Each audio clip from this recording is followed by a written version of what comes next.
Hello everyone, मैं आज एक सिंप्लीफिकेशन बता रहा हूँ आपको। क्वेश्चन दिया गया कि which is the greatest number among given numbers. Number दिया है 2 to the power 60, 3 to the power 48, 4 to the power 36 और 5 टू द पावर 24। अब इसमें सबसे बड़ा कौन ये बताना है। तो देखिए इसको निकालने का तरीका क्या है। जो नंबर दिया है मैंने लिख लिया उसको, और उस पे जो पावर है, जो एक्सपोनेंट जो दिया हुआ है उसको लिख लेते हैं। जैसे यार इस पे पावर क्या 60 है, हम 60 को लिख लिए, 48 को लिख लिया, 36 को लिख लिया, 24 को, और ये सब को हमको एचसीएफ निकालना है। देखिए एचसीएफ निकालने का तरीका हम प्राइम फैक्टर मेथड में सिखाए थे हम लोग कि 60 को पहले फैक्टर में तोड़ देते हैं, 48 को भी तोड़ देते हैं, 36 को भी तोड़ देते हैं, और 24 को भी फैक्टर में तोड़ देते हैं।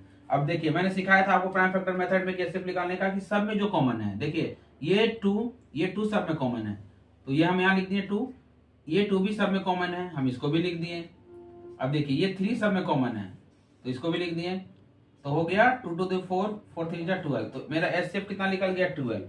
अब जो नंबर दिया है पहले उसको लिख लेते हैं। तो नंबर को हम लिख लिए 2 टू द पावर 60। जैसे 2 टू द पावर 60 को हम लिख सकते हैं, इसको लिख सकते हैं 5 इंटू 12। 60 को लिख सकते हैं 5 इंटू 12।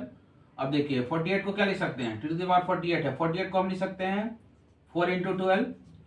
उसी तरह 4 टू द पावर 36 है, 36 को लिख सकते हैं 3 इंटू 12, और 5 टू द पावर 24, 24 को लिख सकते हैं हम 2 इंटू 12। अब देखिए हम ऐसा क्यों लिखे, हमको जो एचसीएफ आया है, मेरे पास जो एचसीएफ आया उसके मल्टीपल में हम कर लिए उसको, और उसको हम अलग कर देंगे। देखिए हम कॉन्सेप्ट सिखाए थे आपको एक्सपोनेंट में कि ए टू दी पावर अगर m इंटू एन रहे तो हम इसको लिख सकते हैं ए टू दी पावर m और ब्रैकेट देके n। तो यहाँ पे लिख देते हैं हम इसी तरह से, इसको लिख देते हैं 2 टू दी पावर 5, बाहर में 12 लिख देते हैं। इसको लिखते हैं 3 टू दी पावर 4, 12 लिख देते हैं। 4 टू दी पावर 3 एक्सपोनेंट में 12 लिख देते हैं, और 5 टू दी पावर 2 एक्सपोनेंट में 12 लिख देते हैं। जैसे हम लिखेंगे, अब देखिए अंदर में 2 to the power 5, 2 to the power 5 को हम क्या लिखते हैं 2 इंटू 2 इंटू 2 इंटू 2 इंटू 2 यानी 32 लिख सकते हैं उसको, यानी 32 दी पावर हो गया 12। अब देखिए 3 टू दी पावर 4 को क्या लिख सकते हैं, तो 81 लिख सकते हैं उसको, तो 81 टू दी पावर 12 हो गया। उसी तरह से 4 टू दी पावर 3 को क्या लिख सकते हैं, हम 64 लिख सकते हैं इसको, 64 टू दी पावर 12 हो गया। अब देखिए 5 टू दी पावर 2 को लिख सकते हैं 25।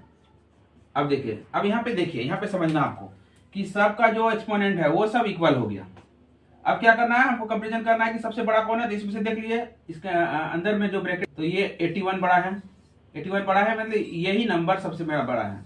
और ये नंबर कौन सा है, ये नंबर 3 टू द पावर 48 है, यानी इसमें ग्रेटेस्ट कौन है। तो इसका आंसर हो गया, इसका आंसर हो गया 3 to the power 48, 3 to the power 48। तो इस तरह का ये सवाल।